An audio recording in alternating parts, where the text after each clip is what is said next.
welcome to Harvard Law School. My name is James Kerwin, and we're going to be getting started because we have a great film for you tonight, Sabena Hijacking, my version. And we also have the creator and producer, Nati Dinar, who will be joining us, and an actress, Rozeen Bisharat, who is in the film. So this is part of the PON film series, and we love showing films, and it's even better when we can bring in the people who created the films so they can talk to us and tell us what inspired them to make the film, maybe some surprises that they encountered. And then, because we are the program on negotiation, we'll talk a little bit about some of the lessons that we can have for people who are working in the field of negotiation and conflict resolution. So the film is about 100 minutes, and what the format will be is that Jim Sebenius, who is professor at the business school, will just have a brief welcome and introduce the panelists, and then we will have, we'll go right into showing the film, and then we'll have a rich discussion following with questions and answers, and you can come and go as you please at that stage. So again, welcome to the PON Film Series, and we'll get started with Jim Sebenius from the Business School. Welcome. As James said, I'm Jim Sebenius. My home institution is the Harvard Business School, and I also direct the Harvard Negotiation Project, which is part of the program on negotiation. And this evening, we're going to be screening a film that I think will spark some interesting discussion, and from which I think we'll both learn a great deal, and it'll stimulate some thought and some conversation, and I look very much forward to what we can collectively learn from that discussion. We're fortunate to have the film's creator and producer, Nati Dinar, who we'll say more about a bit later, as well as Rozeen Bisharat, who's a Palestinian Israeli who mostly is a filmmaker and activist, but acted in this movie as well. So the two of them will provide, I think, an interesting back and forth, which we can then turn things over to the broader audience. So this is a film I myself have not seen. We scheduled this event some time ago, and I'm looking forward to seeing what you will see and learning what it sparks in the group. So without further ado, let's go. You can hear me? Okay, so we're going to start the discussion. I asked Rozeen and Nati how they would like to conduct this, and both of them said that they would prefer if Nati goes first. As you know, Nati's the creator and director of this film, and Rozeen, while acting in it, she's a Palestinian Israeli who's a filmmaker, an activist, has a whole series of things going on. But I think having just watched this film, the first question I would ask is, how did you come to make it? And what should we take away from it? Now, this could be a long conversation, and it's late at night, so I'm going to ask you to be uncharacteristically brief. Yeah. And then, Rozeen, I'd like to turn to you for a follow-on question. Nati? Usually I'm asked about three topics that I start with. That's usually the first question. I'll just start first of all for saying thank you for everybody for coming. It's an honor. It's an honor for me to be at Harvard University.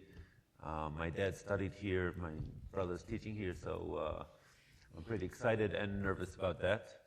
I never thought I would be in Harvard sitting in a classroom.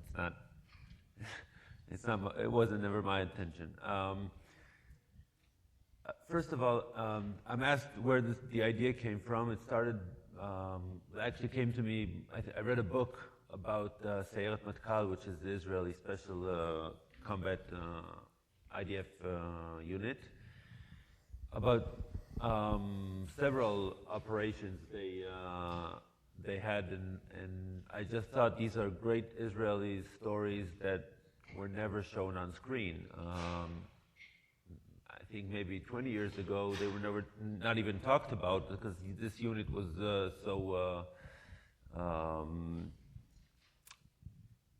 their stories were never told. So I thought it was a good idea, and Sabena, 1972, was actually the first time that Sayeret Matkal was called upon to save a hostage situation.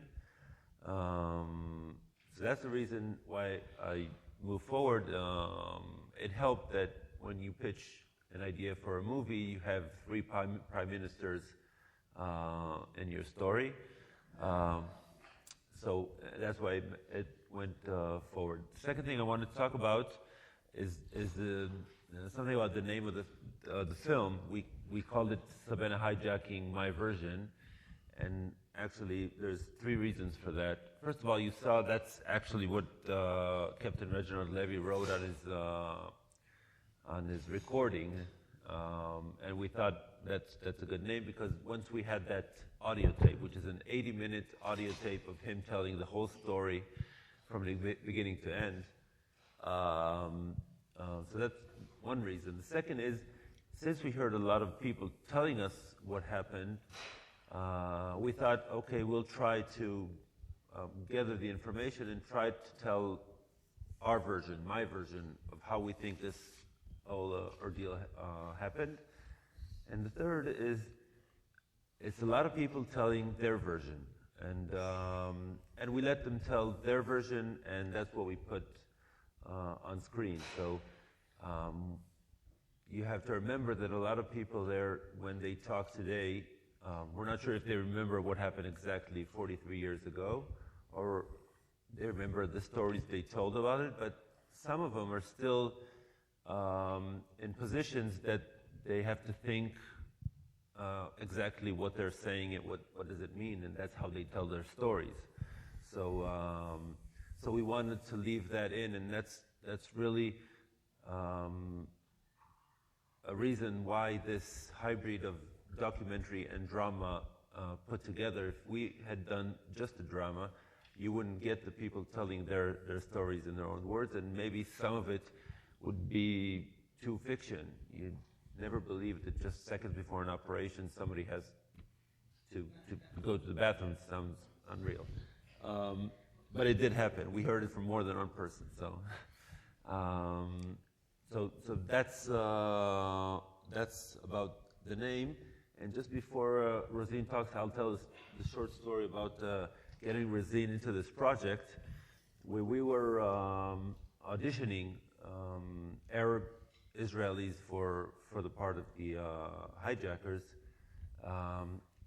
The director needed help with the Arabic. We wanted to know first that we can make, we need somebody to do the dialogue in Arabic, and somebody can tell us that the Arabic we're hearing is good and okay and suited for the film. And Rozeen is in the Israeli film industry for many years and known for helping in those situations. And we brought her in, and Rani felt that she's very passionate about the story. And he asked her, he said, "You're very passionate about it." She said, "Well, listen, I got a call. Somebody tells me they want to help, but they're doing a film about Sabena, and they want my assistance." And she says, "I'm doing a film about Therese." And we heard that and we said, "What?" And she said, "Yeah, I'm doing a film about Therese and her whole story." This is Therese Halassah, who was pictured... the hijacker. And as we're doing this audition, between breaks, Rani tells Rozeen, "Why don't you play the part of Teresa? You can play her so well." She said no at first. Then he convinced her to come into an audition. And finally, we had Rozeen on the set playing Therese and bringing her crew, filming Rozeen playing the part. I think later Rozeen will tell us about what's going on with her film. So this is intriguing, and Rozeen, you at the same time have a film project going, Therese and I, if I understand right. Yes. And you got this call. I'm curious why you chose to participate, and having participated, what's your assessment of the film, and how should we think about it? Okay. I was, after the Gaza war last year, I started making film about Therese. Her story really passioned me to know. You can hear her? No? you hear me now? 1, 2. Yeah. I will hold it like that. So I started making film about Therese, and actually I want to say in brief what is my job in Israeli films. It's, let's say, assistant director for Arab affairs in Israeli films that talking about Arabs. And I really stopped doing this after the war last year, and when they called me, I was just start my new job in a theater, an Arab theater in Jaffa. So when Michal called me that day, I was like, I was supposed to say no, because there was kind of a crisis, like between the Arab and Jews in Israel, and now it continues. Anyways, so when they called, I said, okay, it's interesting. I should go and see what is going on. It was for me an opportunity. It's like back to the plane, to that story that I'm trying to research and to understand what made Therese make this decision and hijack the plane. So participating in this film for me was opportunity to understand in the eye of 2015, or we shoot it in the end of 2014, to understand the atmosphere in the reshooting of the drama, of the hijacking, of the people, of the atmosphere, of the crew, of the filmmakers, of the producers. Everyone's like to understand what that means today, what the hijacking means today. And I can add also another thing, that this hijacking that started in the 60s and the 70s, and I think Entebbe was the last hijack of that time, if I'm not wrong.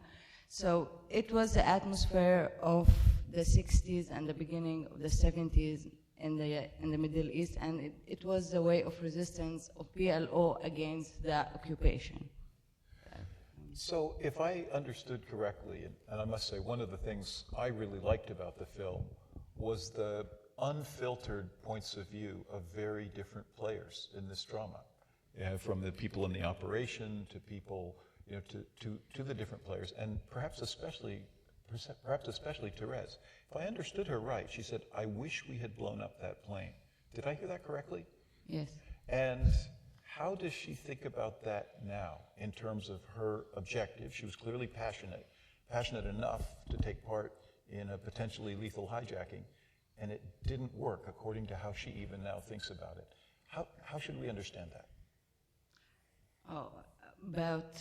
Listen, when she said I preferred we blow up the plane, it was obvious because the operation had been failed in that time. If they released the 300 prisoners, she didn't wish to blow up the plane. It's like a part of negotiation, and because their negotiation was failed with the Israelis, when they understood that it failed, so maybe her wish was to blow up the plane is kind of success, but not kind of terror or kind of killing. It's about that we tried, but we failed, and it's worse to be taken at this point. Yes, and she also said it in the end of the film when she said "Al-maut wal al-madallit," to die is better than living a hard life, and she's right, because the Palestinians still having a hard life living in both sides.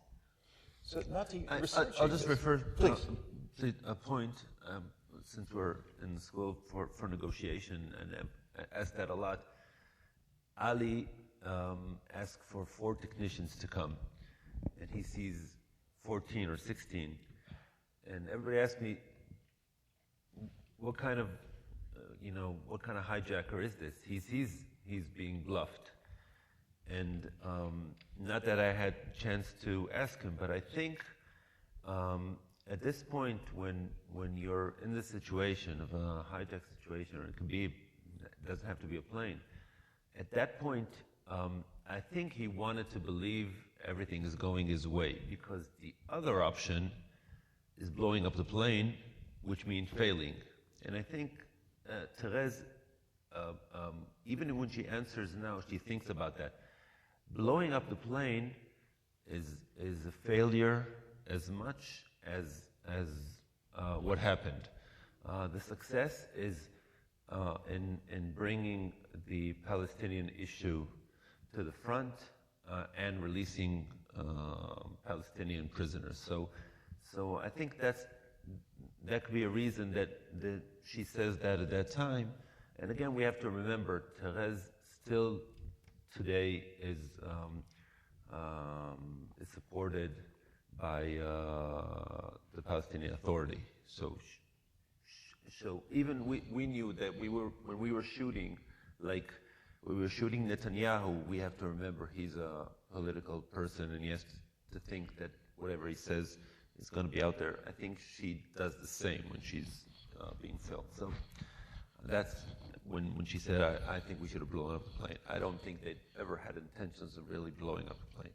Of course, there are many larger issues that this raises, and this event was 43 years ago, and yet it doesn't seem in the issues that it raises like it's very much with us, at this time. For those of us interested in negotiation, and particularly negotiation in very high-stakes situations, which you can imagine from both sides, one of the elements of strategy is that if a threat actually has to be carried out, it has failed.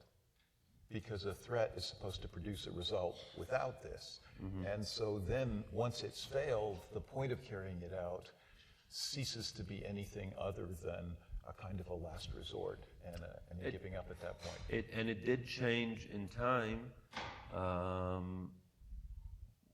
when the terrorists over time learned that there isn't really negotiation with Israel.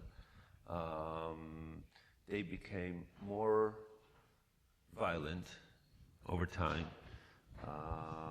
Eventually we had suicide bombers, which are not there to negotiate at all. So it does, I always look back and say, well, you can win this negotiation by using tactics of stalling and cheating. But there's always the next day. And the question is, if you think of this as one negotiation or part of a potentially much larger one, then it becomes clear that whatever is said and whatever is done is far less credible. And of course, the credibility was the big issue in this. Does it seem right to you, or am I misinterpreting?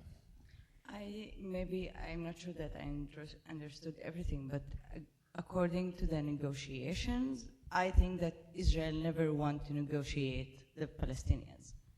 And that's why maybe what's so-called terrorism now and for Palestinians, it's the way of resistance. It's like over and with the time it became more violent because Israel didn't want to negotiate. In other words, if negotiation is a pretext for something else, yes, and that comes to be strongly believed, then it doesn't serve the supposed purpose that it has, and people lose faith in it. Yes, that is the situation today, that no one believes in negotiation. Israel is only a cover for other things. It's all of the time cover for another thing. So this conversation, I think, is a pretty interesting one, but rather than my carrying it out myself, I'd really like to open this up to the audience. We have a couple of people with mics, and I welcome questions. We'll seek, and the ground rules here are that questions should be of either Rozeen or Nati or both.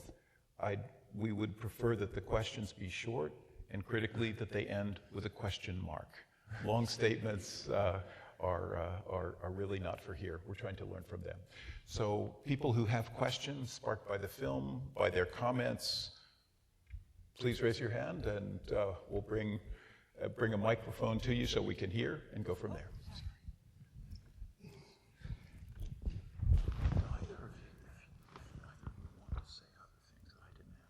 No problem. Feel free. See what happens.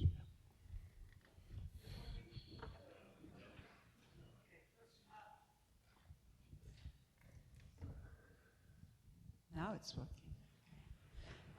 Just a very minor question. First, I'd like to say I'm very impressed with the film. I thought it was very well made. My question is very trivial. I'm curious to know if these two women hijackers are still in prison. I mean, Therese is being interviewed. Is it an interview in prison? It wasn't really evident. Maybe you missed it at the end. Therese and Rima were sentenced each to 220 years in prison. Right, I saw that. Yeah, they were both released on an agreement and on a prisoner deal in Israel. Rima after 8 years, Therese after 13 years. Therese was expelled to Jordan after her release. Rima was in Syria and died from cancer about 10 years ago or something like that. I think Rima died in 2007, but in Bethlehem. She was in the West Bank. But maybe in the beginning she was in Syria, but she died in the West Bank. Yes, up here. We're recording it, thank you. Shalom and Marhaba. Thank you very much for the film. I wanted to ask about each of your own experiences, whether making this film made you put yourself in the other side's shoes and look at things differently, and how was it for other people on the set as well? You want to go first? Yes. Actually, it was really interesting experience for me, participating to be part of this film. First of all, let's start with the location of the film. It was my first time in life I'm getting to army base in Israel. Yeah, I was afraid to go inside, but it was weird because I was part of crew, so no one checked me. So it was weird that it was so easy to enter that. It was strange for us also. Yeah. So this is the beginning. Actually, all the dialogues, me and with Nati and Rani Saar, the director, we worked a lot before the shooting also about the dialogue and what happened. It was amazing to see that the same dialogues that Therese held with the passengers in 72 is the same conversation or dialogue that I have in demonstrations with people. It's like, we're the Nazis, you have another 20 countries to go to as an Arab. And I want to add something, if you knew about it or if you understand it well from the film, that me and Therese have the same identity of Palestinians who living in Israel. And there was more than 43 years since the incident of the Sabena, but the situation is the same. So it was really interesting for me to investigate this from inside, from the Israeli eyes. It's not because the media, as everybody knows, is playing a role in how people see the incident or who's the terrorist and who's the hero, and to be from inside. And while people playing and representing, so the representing issue was really interesting after the screening, because for me, like, to be in the other shoes, it was weird for me, but I made it because I'm doing the film about Therese. But for me and for the rest of the actors, the Arab ones, it was really nice to see how people supported them after the screening in Jerusalem. It was like, your heroes, they putting things on Facebook, we were really proud of you, and they were not proud of the film. I don't know how much filmmakers are. It was because of the representation for PLO fighters. It's representation of freedom fighters for them and not terrorists. So it was really interesting to show this, to see this through my journey in the film. I have a lot to tell about this, but I'll try to be short. I truly started, I thought Sabena was a real heroic Israeli story. And we went through a long process. When we heard Therese is still alive in Amman, we knew we were going to visit and hear her story. And again, we're here in Harvard and PON. You know, I just told Muli, my brother, I'm as being a former television person, I'm working on a new format, TV format, which I call The Mediators, which is trying to be mediation to television. And I think when you talk about the issue, when you hear the other side, you learn stuff. We had a situation, maybe Rozeen remembers this. One of the actresses in the film, she had to do a dialogue scene with Rozeen. So they went to rehearse while we were filming something else, and they rehearsed, and then they got into a conversation. Later, she came over to Rani and me and said, "Look, I grew up in a right-wing home. We were always Likud, Likud, Likud."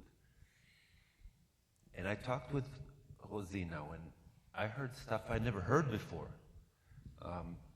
So I know. So that experience of having these people, again, in an Air Force base in Israel, having a discussion between two regular people, and again, you see the situation, I think you see it strongly in the cockpit situation, where Captain Afat and the pilot are just two people in a situation. They forget the bigger issues. The second thing is, I had, again, it was towards the end of making the film, I learned that Captain Afat, Ali Abu Snena's daughter, one of his daughters, he has 4 daughters, they're all alive, she lived in Jerusalem. And I said, and I only found out that at the end of shooting, and I wanted to meet her, and she wasn't sure. Finally, I went and met her in Jerusalem. She's a remarkable woman. And I told her what I think and what I've learned about her father, and she didn't see the film. I don't know if she even saw the film yet. She's touring around the world with her play, and then after I did my opening monologue with her, she said, "No, can I speak?" I said, "Yes." She said, "How can you make a film about my father and not come and talk to me before that?" And then I realized when I set out to do the movie, and I said, "Well, we need 4 hijackers. Bring me 4 hijackers." At the beginning, their story was not there in the movie. At the end, when you do the research and you learn about the people, you heard there's my version to everybody that's on that situation. And when Therese, an 18 Israeli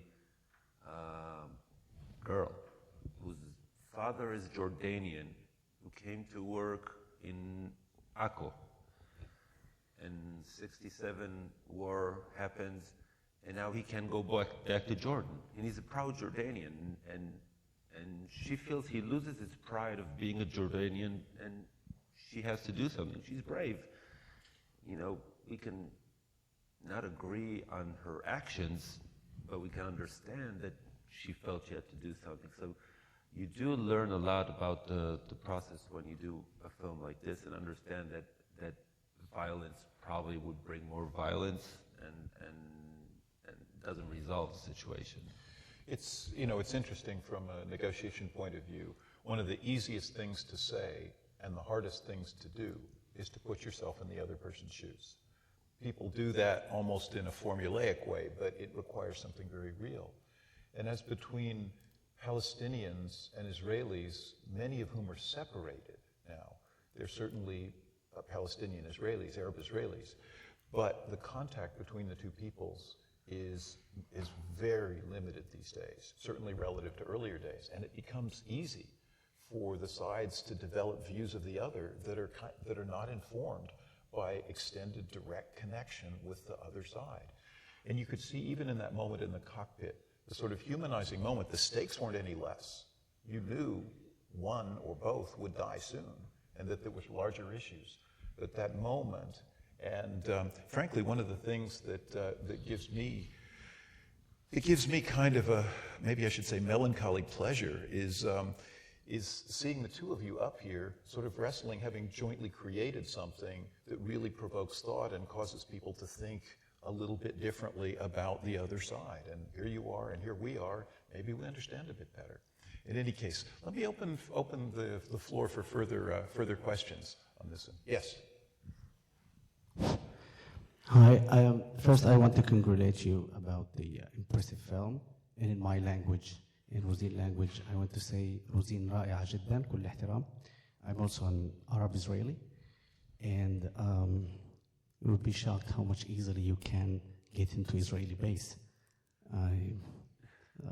Yeah. Anyway, I want to ask, this film clearly delivers a sharp message. It's not about just a hijack. I looked at the small details, humanizing thing and personalizing the story. So what was your expectation from the movie? What kind of impact you expect to have when people see it in both sides, the Israeli and the Arab? This film was made for Channel 2 in Israel. I don't know, you probably know Channel 2 in Israel. It's a very, very strong channel. It reaches every day, at least in prime time, at least a quarter of the Israeli households. So we knew that this film could get high viewership. That means any message that will be in this film would be reached. And usually these kind of materials not necessarily go through the filter of a commercial television station in Israel which airs mostly reality programming. So we wanted more than just having entertainment on screen.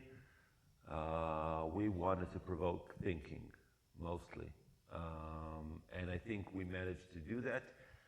It's strange that the way the reactions you get, well, I got from Israelis, the first thing they said, it's a good film, it was thrilling, blah, blah, blah, but they have to tell you that they had a problem with the film. That usually the problem is with the other side's opinion.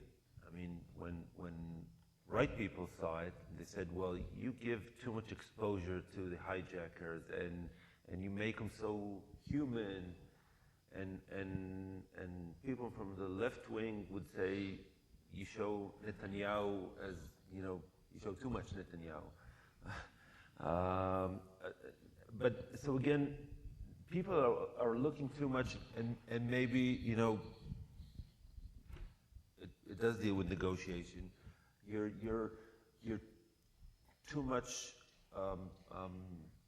looking through what the other side is going to get, or what and you're forgetting what you want. And I think if we can provoke that thinking, if we can make people think, wait, let's think what we want, and we find out that we want to live a good life in Israel, and I think Palestinians or Arab Israel, they want a good life in the same region. So that's the only way that you can, get to talk about a solution. Rozeen, can you get the same question? What if there was something that you intended or hoped would be conveyed by this project, and then how it has struck people that you've spoken with? Okay, that I will continue something that Nati also started to say about what leftists said and what the right wing said. And I felt in some point that our role, or my role in the film, in some point I succeeded to do to humanize Therese, to make it person, or the other Palestinians in the film.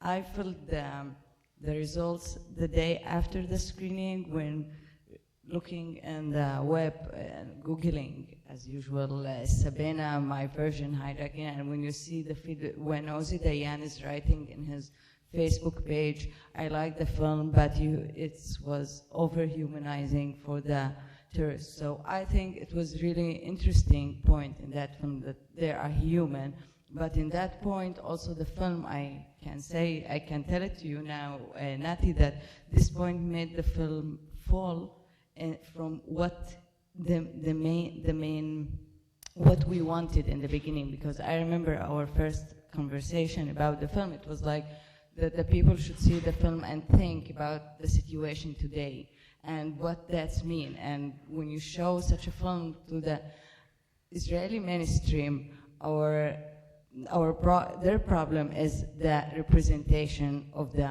Palestinians or the representation of the Israelis. And I think we should think more about why we still have more violent, why there's different versions for terror now or for violence. I call it resistance, but in Israel they call it terror. It's because there's still occupation, and that's a problem in the Israeli politics for the last 20 years, let's say. All the time they are figuring them. It's like tactics. It's like they don't really want to resolve the problem. They want to resolve this problem, but never to think about further problems. It's like killing the hijackers here. It won't stop the Palestinians of way of resistance. They will find another ways. The thing is really to negotiate, not to fool people. Well, in a negotiation, one piece of advice one always gives is, what's the full set of your interests in a situation? And it's easy to focus on the immediate, but there may be larger issues at stake, and it's much trickier to be a strategic negotiator long-term as opposed to just this issue, especially when this issue is so hard in and of itself on this one. Let's take one more question, and then we'll be around, to chat further, but it's close to our closing time. Let's go to this gentleman here, please. Hi, my name is David. You asked that we ask a question, and I'm not sure that in the end of my statement there'll be a question. In that case, can you reformulate it quickly? Okay, I would challenge you that the issue of the movie is not who is right or who is wrong in this Palestinian-Israeli issue.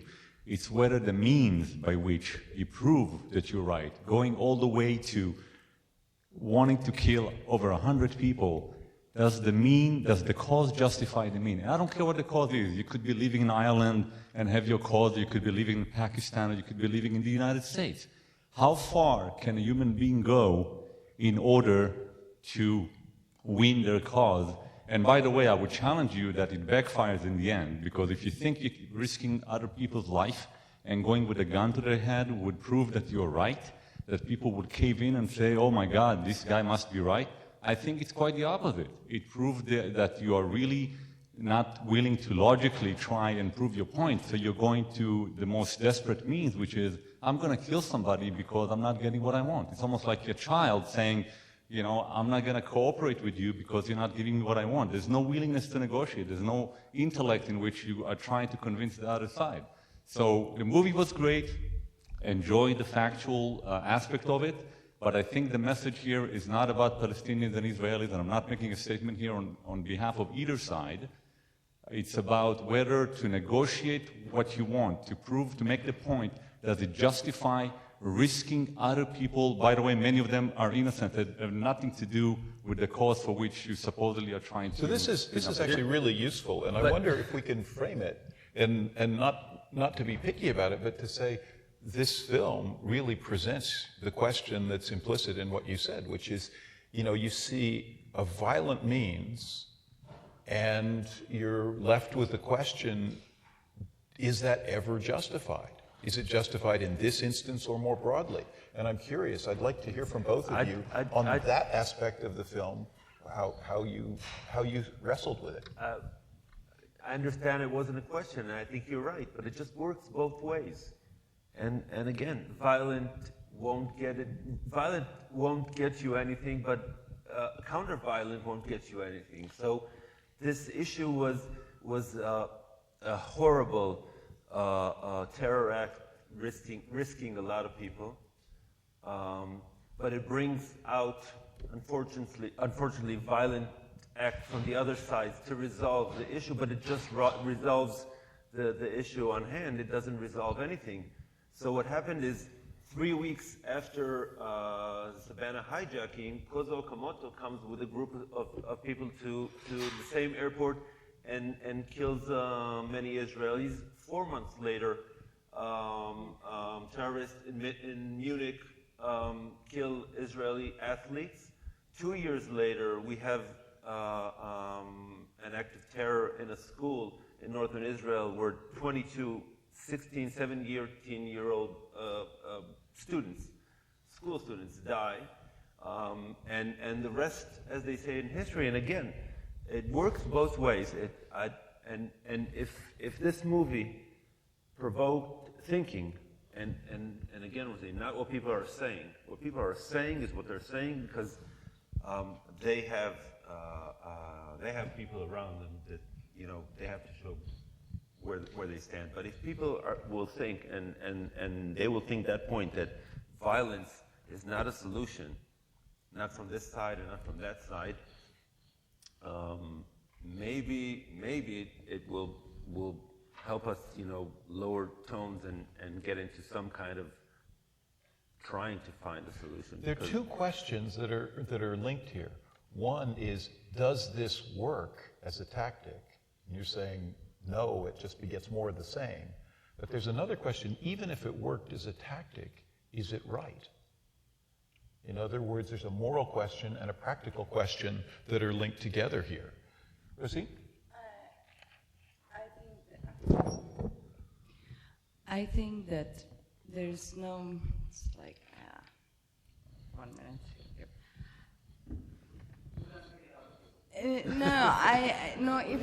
I can't think in any language now. That's my problem.